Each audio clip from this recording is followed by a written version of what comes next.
Hola a todos nuestros seguidores de Modo Planner, les presentamos un nuevo resumen semanal económico de la mano de Sebastián Ricardi.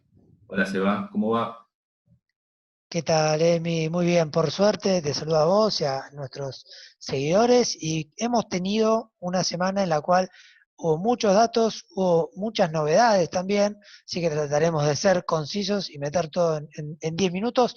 Sabés que veníamos como metiendo en un impasse la negociación de la deuda, luego de haber habido un rechazo de los dos principales grupos de bonistas. Sin embargo, arrancó la semana y el lunes tuvimos un comunicado sorpresa de tanto los exchange bondholders como el grupo ad hoc, sumado al tercer grupo que se esperaba que aprobara la oferta argentina, que es el Comité Argentino de Acreedores. ¿Qué ocurrió? Lo que aparecía como una mala noticia, que era un rechazo conjunto y que puede bloquear tranquilamente nuestro ofrecimiento como Estado Nacional. Con el paso de las horas, era ya el lunes por la tarde, encontramos una contraoferta de ellos que bastante se acercó, al haber unificado todos, bastante se acercó a lo que le estaba pidiendo el gobierno. ¿Se acuerdan que hace ya un tiempo veníamos diciendo, allá por junio, que una oferta argentina de $57 aproximadamente de valor presente neto, y ya estamos viendo lo que fue la oferta inicial, la oferta final argentina de 54 aproximadamente, pero con la contraoferta del 20 de julio de $57 aproximadamente también, contando todos los bonos, y que muestra una muy importante buena fe del otro lado, lo que observamos es que estos $3 de diferencia, si ustedes lo ven, y ahora van a ver el segundo gráfico, a lo largo de 22 años, que es el tiempo que duraría el pago de toda esta deuda, termina siendo menos de 2.000 millones de dólares de diferencia. O sea, la cuestión es que estar para todos los actores económicos que están en el mercado, para Argentina como Estado y para los bonistas internacionales, observar esta deuda, que se acuerdan que lo hemos hablado, son 66.000 millones nominales, eran más de 120.000 contando los intereses, se reducen a 93.000 millones la última oferta. ¿Qué pasó desde que se vislumbró esta contrapropuesta de los bonistas? Bueno, los mercados que venían bastante escépticos, como van a ver ahora en el nuevo gráfico, actuaron entre el martes y el viernes pensando en verde, ¿no? Vemos el Merval en pesos que aumentó casi 7%, medido en dólares casi 8%, los ADR en promedio por arriba del 10%, y el riesgo país reduciéndose, que es el precio de los bonos que están en cuestión, alrededor de 5 puntos en promedio. Ahora, ¿qué tenemos como corolario? El gobierno se puso nuevamente firme de la puerta hacia afuera, diciendo nosotros no nos movemos, pero todos están esperando que haya un acuerdo. Recordamos que hay tiempo hasta el 4 de agosto, seguramente se pueda prorrogar hasta el fines del próximo mes, y recién ahí sabremos si este tema, que viene teniendo ya 8 meses de tratativas, se termina saldando de manera positiva. Ahora, Seba, considerando estas buenas perspectivas en principio, ¿por qué vimos en la semana, por ejemplo, que la cotización alternativa del dólar, el blue, se disparó? Bueno, y aquí viene el segundo gran tema de la semana, porque decíamos que se conocieron muchos datos. Ahora vamos a ir a lo estrictamente referido a la economía real, pero primero vamos a demostrar lo que vos me estabas consultando. Vemos los tipos de cambio de la semana. Por un lado, el oficial siguió con sus 6 centavos diarios de devaluación, que cada vez trae más problemas y ahora lo vamos a explicar.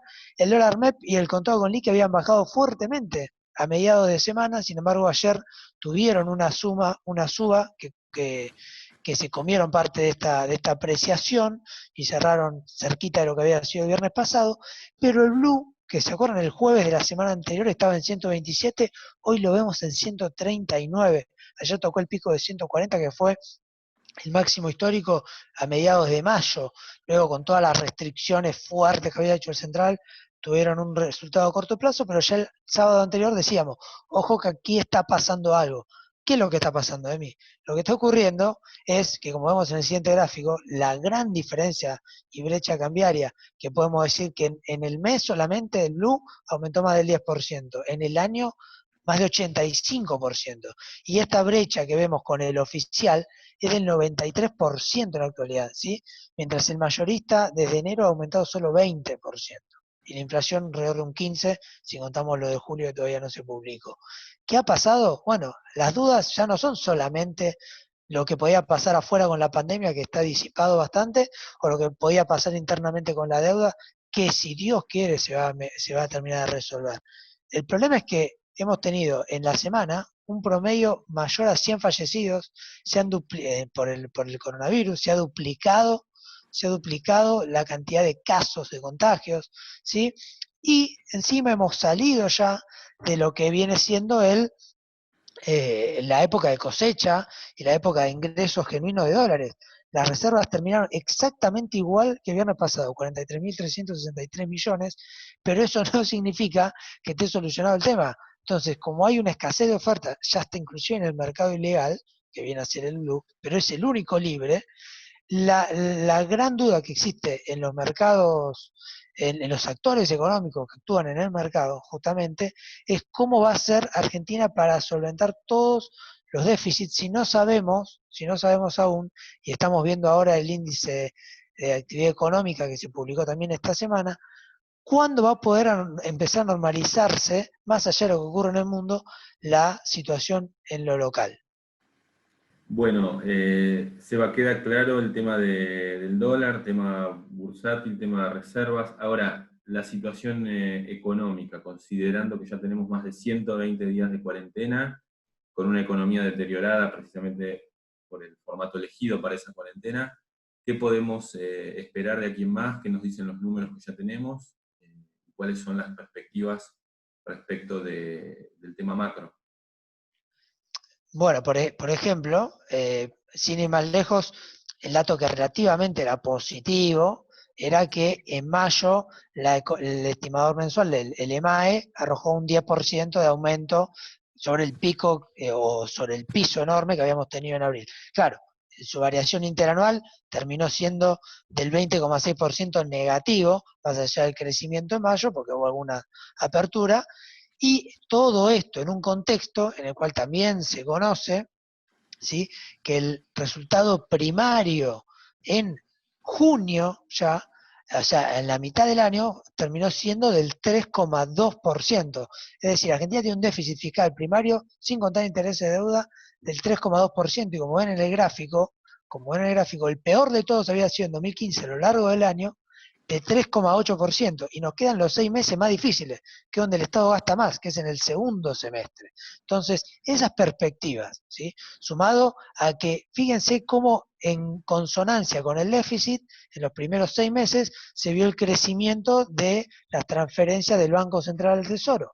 En junio tuvimos 200.000 millones de pesos más que se enviaron para que se pueda cubrir este déficit. Todo esto, Emi, sumado a que tampoco en el exterior, porque no me quería olvidar, en el exterior hemos visto una especie de techo que marcó que el S&P 500 se mantiene por arriba de los $3.200, que el real se mantiene bastante bien en los 5,30, que el petróleo lo tenemos estabilizado por arriba de los 40, pero ningún indicio de que esto vaya a crecer fuerte hasta que tengamos la resolución de la pandemia, con la vacuna y demás. Todas estas situaciones, dice, si en el mejor momento de lo exterior, pero sin expectativas de que suba, tenemos al tipo de cambio de esta manera, que es nuestro principal factor de indicador de cómo se mueve la economía, con todos los precios congelados, todos los precios relativos congelados, la gran duda es hasta dónde puede aguantar la economía, aún teniendo una resolución de la deuda favorable. ¿Qué es lo que va a pasar? Bueno, se viene la última semana de julio, cada indicio que tengamos, y nosotros no somos sanitaristas, pero sobre todo con lo que pueda ocurrir en lo ligado a los casos por coronavirus y cómo el Estado sigue relajando de a poquito su economía sin que haya una expansión inflacionaria, es lo que nos va a terminar dando una especie de panorama de cómo van a venir los últimos 5 meses de este tan difícil año 2020. Muy claro, Seba. Te agradezco. y saludo a todos nuestros seguidores y los esperamos en la próxima entrega del informe económico. Muchas gracias, Emi. Un saludo para todos y veremos cómo viene la última semana del mes de julio en los próximos días.